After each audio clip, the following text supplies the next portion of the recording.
അർജന്റീനയിലെ ഒരു ക്രിസ്മസ് ദിവസം രാവിലെ ജോസ് ആന്റോണിയോ നിവാസ് എന്ന ഫാർമർ ചുമ്മാ നടക്കാനിറങ്ങി. നടന്ന് അയാളുടെ പാടത്തെ ഒരു വശത്തുള്ള അരുവിക്കരയിലെത്തി. അപ്പോഴാണ് അതുവരെ കാണാത്തൊരു കാര്യം അയാളുടെ ശ്രദ്ധയിൽപ്പെട്ടത്. അതൊരു ഭീമാകാരമായ മുട്ടയായിരുന്നു. അതിന് ശൽക്കങ്ങൾ ഉണ്ടായിരുന്നു. മണ്ണും ചെളിയും പൊതിഞ്ഞ് ആ മുട്ടയ്ക്ക് ഏതാണ്ട് 3 അടിയോളം നീളമുണ്ട്. അത് കണ്ടാൽ തന്നെ വളരെ പഴയതാണെന്ന് മനസ്സിലാവും. അത്ഭുതം തോന്നിയ ജോസ് വേഗം ഓടിപ്പോയി ഇക്കാര്യം ഭാര്യയോട് പറഞ്ഞു. അയാൾ കരുതിയിരുന്നത് അത് ഡൈനോസോറിന്റെ മുട്ടയാണെന്നാണ്. ഒരു ഡൈനോസർ മുട്ട കണ്ടു എന്ന് പറഞ്ഞപ്പോ ഭാര്യയും വീട്ടുകാരും ആദ്യം ചിരിച്ചു തള്ളി. അങ്ങനെ ജോസ് അവരെയും കൂട്ടി തിരിച്ചുപോയി ഒരു പിക്കാസൊക്കെ എടുത്ത് ആ മുട്ടയ്ക്ക് ചുറ്റും കിളച്ച് മണ്ണ് മാറ്റി. അതിന്റെ പൂർണ്ണ വലുപ്പം കണ്ടപ്പോഴാണ് അവരും വിശ്വസിച്ചത്. ഇക്കാര്യം ഉടനെ അവർ ഒരു TV ചാനലിൽ വിളിച്ചറിയിച്ചു. കുറെ നാളത്തെ ഗവേഷണങ്ങൾക്ക് ശേഷമാണ് അതെന്താണെന്ന് ശരിക്കും മനസ്സിലായത്.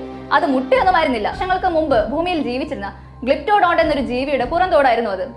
ആ ജീവിയുടെ പുറത്ത് 1 മീറ്റർ വലുപ്പമുള്ള ഗോളാകൃതിയിലുള്ള തോടാണ് ഉണ്ടായിരുന്നത്. സൗത്ത് അമേരിക്കയിലായിരുന്നു ഇത് ജീവിച്ചിരുന്നത്. അന്നത്തെ മനുഷ്യർ ഈ ജീവിയെ കൊന്ന് അതിന്റെ തോട് ഷെൽട്ടർ ആയിട്ട് ഉപയോഗിച്ചിരുന്നു. 10,000 വർഷങ്ങൾക്ക് മുമ്പ് ഈ ജീവിക്ക് വംശനാശം വന്നുപോയി.